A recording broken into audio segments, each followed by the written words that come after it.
Film का opening scene है एक 11 साल का स्कूल बॉय लियो, जो रेसलिंग में काफी पैशनेट है और एक सफल WWE रेसलर बनने का सपना देखता है। वो स्पोर्ट्स का इतना बड़ा फैन है कि उसके पास कई रेसलिंग के खिलौने हैं और उसके कमरे में रेसलर थीम टी शर्ट से भरा अलमारी है। बस तब तक रुक जाओ जब तक किसी ने उसे ये बताने नहीं कि यह सब फेक है। लियो अपने पिता स्टीव और अपनी दादी डेनिस के साथ रहता है। दोनों ही उसके रेसलिंग के जज्बे को सपोर्ट करते हैं। उसकी मां ने किसी वजह से परिवार को छोड़ दिया है, लेकिन लड़का पूरी कहानी नहीं जानता।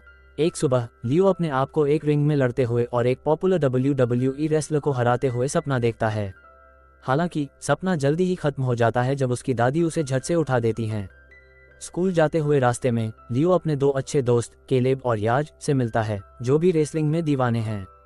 इस नतीजे में तीनों रेसलिंग के बारे में बात करते हैं पूरे रास्ते में। जब वो स्कूल की प्रेमिसेस में दाखिल होते हैं तो उन्हें एक छोटे से रेसलिंग कंपटीशन के नोटिस का पता चलता है। लियो रजिस्टर करना चाहता है, लेकिन उसको लगता है कि वो बहुत छोटा है और उसे मार पड़ेगा। उनकी बातचीत के बीच ट्रेवर के नेतृत्व में एक ग्रुप ऑफ बुलीज उनके पास आता है। उसने लियो को डरपोक कहा, दावा करते हुए कि वह किसी से असल में रेसलिंग करने से बहुत डर रहा है। ये हमारे लड़के को गुस्सा दिलाता है और उस सोच में पड़ जाता है कि बदला लेना चाहिए, लेकिन तभी एक टीचर आ जाता है और बुलीज को भगा देता है।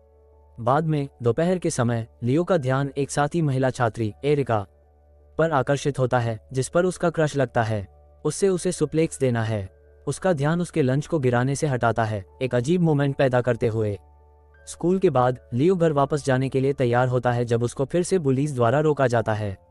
अपमानित नहीं होना चाहते हुए लियो बचने की कोशिश करता है, लेकिन वह उसे पीछे से दौड़ते हुए देख लेता है। वह अपनी साइकिल को जितना तेजी से चला सकता है चलाता है और अंत में एक एस्टेट सेल करने वाले घर में जाता है। वो जल्दी से ऊपर दौड़ जाता है और एक कमरे में छुप जाता है। बुलीज उसके पीछे दौड़ते हैं, लेकिन रियल एस्टेट सेल के जिम्मेदार आदमी उन्हें पकड़ लेता है और उन्हें भगा देता है। तब तक कमरे के अंदर लियो एक बॉक्स ढूंढता है जो पुराना रेसलिंग मास्क रखता है। जैसे ही वो उसे बाहर निकलता है, जिम्मेदार आदमी अंदर आता है। उसने पूछा कि वह उसके साथ वो लड़के थे जिसके पीछे वह भाग रहा था, जिसके जवाब में लियो कहता है कि वह उसे चेस कर रहे थे। समझ जाते हुए कि उसके साथ बुलिंग हो रही है, वो दयालु आदमी उसे मास्क रखने की इजाजत देता है। शायद ये तुम्हें थोड़ा बहुत हिम्मती बना दे, छोटे चक्के। अगली सीन में लियो और उसकी दादी टीवी पर रेसलिंग देख रहे हैं जब उन्हें एक आने वाले WWE टूर्नामेंट के लिए एक एड दिखाई देता है। उन्हें और भी ज्यादा रुचि होती है जब उन्हें सुनने को मिलता है कि जीतने वाला को $50,000 का बड़ा इनाम मिलेगा और एक WWE कॉन्ट्रैक्ट भी। उसी रात जब लियो अपने स्कूल असाइनमेंट पर काम कर रहा है तो उसने अपने पिता और दादी के बीच एक झगड़ा सुना। इसी वक्त लड़का ये जान लेता है कि उसके पिता कई जॉब्स कर रहे हैं, क्योंकि उन्हें घर का $20,000 का ब्याज चुकाना है, वरना घर चला जाएगा। इन सब बातों से लड़का उदास हो जाता है और वह सच में अपनी फैमिली की मदद करना चाहता है। कुछ देर बाद उसे अचानक पहले वाले मास्क का याद आता है और वह उसे ट्राई करता है। जैसे ही वह उसको पहनता है, उसकी आवाज़ अनजान से गहरी हो जाती है और वह एक बहुत ही ताकतवर पर्सनैलिटी धारण कर लेता है। और इसके अलावा मास्क उसे सुपर स्ट्रेंथ और एजिलिटी भी प्रदान करता है। साथ ही साथ उसके पिंडलियां भी नीचे गिर जाती हैं, जो साफ दिखता है जब वह पूरा क्लॉसेट एक उंगली से पकड़ लेता है। हैरान होकर वह मास्क उतारता है, जिससे परिवर्तन खत्म हो जाता है। ये लियो को समझाता है कि मास्क में वास्तविक सुपर पावर्स हैं। अपने नए शक्तियों को परीक्षण के लिए वह गैराज में जाता है, जहां से वह आसानी से लोहे को मोड़ देता है और कार उठा लेता है। इसके बाद वह अपने कमरे में दौड़कर मास्क के बारे में कुछ रिसर्च करता है। अंत में उसे ये पता चलता है कि सिर्फ एक असली योग्य विजेता इसके शक्तियों का उपयोग कर सकता है। आखिरी बार जब एक रेसलर ने ये मास्क पहना था, वो लगभग 50 साल पहले हुआ था। अगली दिन स्कूल में लियो को दिक्कत देने वाला गैंग उसके दोस्त को परेशान कर रहा होता है। इस बार वह उनसे मुकाबला करने का फैसला करता है। वह प्रसिद्ध मास्क पकड़ लेता है और उन्हें छोड़ने के लिए कहता है। जब दुष्कर्मी लियो पर आक्रमण करते हैं, वह लाइट्स बंद करता है, मास्क पहन लेता है और उनकी वॉट लगाता है। इस घटना के नतीजे में लियो अपने पिता के कर्ज को चुकाने के लिए WWE टूर्नामेंट में हिस्सा लेने का विचार करता है।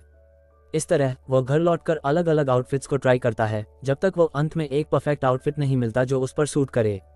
शाम को लियो ऑडिशन के लिए टूर्नामेंट वेन्यू जाता है। जब वह वहां पहुंचता है तो वह कई अन्य शीर्षकों से मिलता है जो बहुत ताकतवर और बड़े दिखते हैं। प्रवेश करते समय रिसेप्शन में महिला उससे अपने लिए रेसलर नाम देना चाहती है। एक तेजी से सोच विचार के बाद लड़का अपने लिए किड कियोस नाम सोचता है। इसके बाद लियो अन्य रेसलर्स से बात करना चाहता है, लेकिन उनमें से सिर्फ एक ही व्यक्ति उसके साथ अच्छा व्यवहार करता है, जो स्मूथ ऑपरेटर है। वह काफी ताकतवर दिखता है, लेकिन उसकी आवाज बहुत धीमी है। तभी एक और बड़े रेसलर आता है अपने मैनेजर फ्रैकी के साथ। मैनेजर अपने क्लाइंट को सैमसन के रूप में परिचित करता है, जो एक बहुत खतरनाक फाइटर लगता है। थोड़ी देर बाद एक प्रसिद्ध WWE wrestler the Miz stage पर जाता है ऑडिशन प्रोग्राम को होस्ट करने के लिए। जैसे ही घटना शुरू होती है, प्रतिभागियों को विभिन्न शक्ति और प्रबलता के परीक्षणों का सामना करना पड़ता है, जिसमें लियो हर स्टेज में बढ़िया प्रदर्शन करता है। उसके दोस्त टीवी पर घटना देखते हैं, पर उन्हें सच्चाई में मास्क के पीछे कौन है इसका कोई अंदाज नहीं होता। घटना के अंत में लियो को अंततः टूर्नामेंट के लिए चयनित किया जाता है। अब जब देर हो चुकी है, लियो अपने घर के खिड़की से छुपकर घर में प्रवेश करता है, लेकिन उसकी दादी उसे फिर भी पकड़ लेती है। उससे जानना चाहती है कि वह कहाँ गया था, जिसके जवाब में लड़का उसे सब कुछ बता देता है। उसे लगता है कि वो $50,000 जीत सकता है, जो उनके सभी कर्ज को सुलझा सकता है। ये सुनते ही डेनिस सहमति देती है, लेकिन वह उससे वादा करवाती है कि वह अपने आप को चोट न पहुंचाने देगा। अगला दिन स्कूल में लियो अपने दोस्त के साथ लाइब्रेरी में होता है जब उससे उसका क्रश दिखाई देता है। इस बार वह अपने जादुई मास्क का इस्तेमाल करके उससे बात करने का फैसला करता है। मास्क तुरंत उसके विश्वास के स्तर को बढ़ा देता है। उसके बाद वह उसका ध्यान अपनी ओर खींच लेता है। उसे उसका फ़ोन नंबर भी मिल जाता है और वह बाद में उससे कॉल करने का फैसला करता है। परंतु उस शाम एरिका फिर भी उसके घर पहुंच जाती है, क्योंकि वो बस उसके घर से गुजर रही थी। उसे व्यक्ति में देखकर लियो घबरा जाता है, क्योंकि वो सिर्फ मास्क के बिना अपने आप है। फिर भी उससे एक अच्छा इंप्रेशन छोड़ने की कोशिश करते हुए उसके साथ बात करने के लिए काफ़ी हिम्मत इकट्ठा करता है। उसका ख्याल है कि अगली बार वह उसे टॉम स्टोन देगा। फिर घटना तेजी से टूर्नामेंट के दिन की तरफ बढ़ती है। लियो का पहला मैच रेसलर बिग बिली बीवर्स के साथ होता है।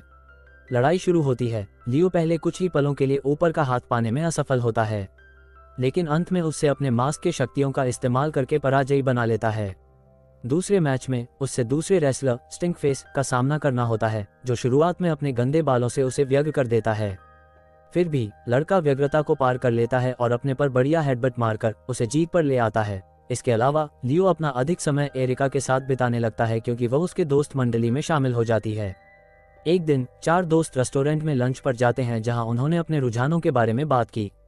इस बीच लियो एरिका को प्रतियोगिता में भाग लेने के लिए प्रेरित करता है, क्योंकि वह एक शानदार डांसर है। जब वो थोड़ी देर से कतरते हैं, लियो उसे स्टेज पर साथ जाने का भी प्रस्ताव करता है, जो अंततः उसे मनाता है। उनकी बातचीत के बीच एक दरिंदो अचानक रेस्टोरेंट में घुस जाता है और कोशन खजाना के पैसे के लिए कष्टकारी को धमकाता है। गाने का खतरा महसूस करते हुए लियो जल्दी से अपने रहस्यमय चेहरे का मास्क अपने दोस्तों के सामने पहन लेता है और दरिंदों का सामना करता है। अपने बढ़ाए हुए बाल से उसने अपराधीग्रही को पीट दिया, उससे एक सबक सिखाते हुए। दोस्तों को इस पेशकश से चकित छोड़ दिया जाता है और वे उसे एक सुपरहीरो के रूप में विचार करने लगते हैं। आने वाले दिनों में लियो के और भी ज्यादा लड़ाइयाँ होती हैं और उसका लगातार सभी को जीतने में कामयाबी मिलती है।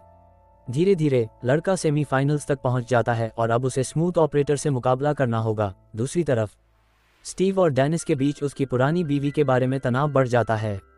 स्टीव अपने बेटे के दिल को तोड़ने से बचाना चाहता है और इसलिए उससे सच्चाई बताना नहीं चाहता। पता चलता है कि लियो की मां वास्तव में उन्हें छोड़कर चली गई, क्योंकि उसने न्यूयॉर्क में किसी और मर्द को पाया। डेनिस यकीन करती है कि लियो एक चतुर लड़का है जो सच्चाई को समझ सकता है, लेकिन स्टीव बस उसे दर्द से दूर रखना चाहता है। प्रतियोगिता का दिन आता है, लेकिन लियो के पास वही दिन सेमीफाइनल्स भी होते हैं। इस नतीजे में उसने एरिका को वादा किया है कि उसकी लड़ाई खत्म होने के तुरंत बाद प्रतियोगिता में पहुंचेगा। पहली लड़ाई शुरू होती है और पहला मैच सैमसन और एक लंबे बालों वाले रेसलर के बीच होता है। आखिरी को नीचे लाने के लिए अंतिम कुछ भी करता है, लेकिन वह क्लियरली एक बराबर का मुकाबला नहीं है। सैमसन उसे पकड़कर नीचे गिरा देता है, जिससे एक आसान जीत मिल जाती है। इसके साथ ही बड़ा आदमी पहला बन जाता है, जो फाइनल में अपनी जगह पकड़ लेता है। अगला मुकाबला लियो और शुरू होने से पहले फ्रैकी लियो के रास्ते में थोड़ा तेल गिराता है, जिससे उसका जूता चिकना हो जाता है। अगले सीन में लियो घर लौटकर क्लियरली परेशान दिखता है कि उसके दोस्तों का किस तरह का रिएक्शन था। उसके व्यथा को देखकर डेनिस उससे बात करने जाती है, उसे खुल करने को कहती है। उसने फिर स्वीकार किया कि उसने सोचा था कि मास्क सभी समस्याओं को हल कर देगा, लेकिन चीजें बस बिगड़ रही हैं। जवाब में उसकी दादी उससे बताती है कि दोष मास्क का नहीं है, क्योंकि यह लियो को डिसाइड करना चाहिए कि कब और कैसे इसका उपयोग करना है। अपनी क्रियाओं का अभियान करने के बाद लड़का अपनी गलती को स्वीकार करता है और इसका परिणाम स्वरूप उसके व्यवहार का अफसोस करता है। उस वापस अपने दोस्तों से बात करने जाता है अगले दिन ही और अपने रूड व्यवहार के लिए उनसे माफी मांगता है। जल्दी ही उनके साथ दोस्ती कर लेता है। फिर दृश्य को अंत में कटता है एक नॉन डिस्क्वालिफिकेशन केज मैच में। लंबी इंतजार किए जाने वाले मैच से पहले फ्रैकी और सैमसन खिलाड़ी कमरे में लियो के पास बुरी इरादों के साथ आते हैं। फ्रैकी लियो को बातचीत में ध्यान लगाकर बहकाता है, जबकि सैमसन चुपके से उसका जादुई मास्क एक साधारण मास्क के साथ बदल देता है। लियो, जो इस बदलाव का ज्ञान नहीं है, साधारण मास्क पहन लेता है और रिंग की तरफ बढ़ता है। जैसे ही लड़ाई शुरू होती है, उसकी कमजोरी सामने आती है जब बड़ा आदमी उससे पिटाई करने लगता है। लड़का अपनी तरफ से सब कुछ करने की कोशिश करता है, लेकिन सैमसन की शक्ति से उसका टक्कर नहीं होता है। लियो को थोड़ी देर तक पिटाई करने के बाद सैमसन जादुई मास्क को प्रकट करता है और उसे फेंक देता है, जिससे वो केज में अटक जाता है। इससे लड़का को यह समझ आता है कि जो वह पहने हैं वो असली मास्क नहीं है। लियो फिर मास्क हटा देता है, जिससे क्राउड में सभी को चकित कर दिया जाता है। इवन स्टीव, जो घर से देख रहा है, चकित हो जाता है जब उसे पता चलता है कि किड कैओस कोई और नहीं बल्कि उसका बेटा है। अपनी सुरक्षा के लिए चिंता में वो तुरंत टूर्नामेंट स्थल की तरफ भागते हैं। इस बीच सैमसन लड़के को रिंग में बराबर डोमिनेट करता रहता है। एक पॉइंट पर बड़ा आदमी उसे हवा में उछाल देता है, लेकिन लड़का कागज में कैद हो जाता है। तू ऊपर क्या कर रहा है? उस जल्दी से अपने मास्क की तरफ चढ़ाई शुरू करता है। फ्रैकी के इशारों पर सैमसन लड़के को ऊपर तक दौड़ता है। इस गहरी घड़ी में लियो को समझ आ जाता है कि बड़ा आदमी ऊंचाई से डरता है, इसलिए उसे नीचे देखने के लिए उठता है। जब सैमसन ऐसा करता है तो डर से बेहोश हो जाता है और गिर जाता है। इस अवसर का उपयोग करके लियो उस पर कूद जाता है और उसे कोही मारकर नीचे गिरा देता है। अंत में उसे नीचे दबा देता है। इस जीत के बाद मिड स्टेज पर जाता है ताकि वो लियो को इनाम दे सके। हालांकि लड़का को प्राइज मनी मिलता है, लेकिन रेसलिंग के अधिकारी उसे बताते हैं कि वह WWE में प्रतिष्ठित होने के लिए बहुत छोटे हैं।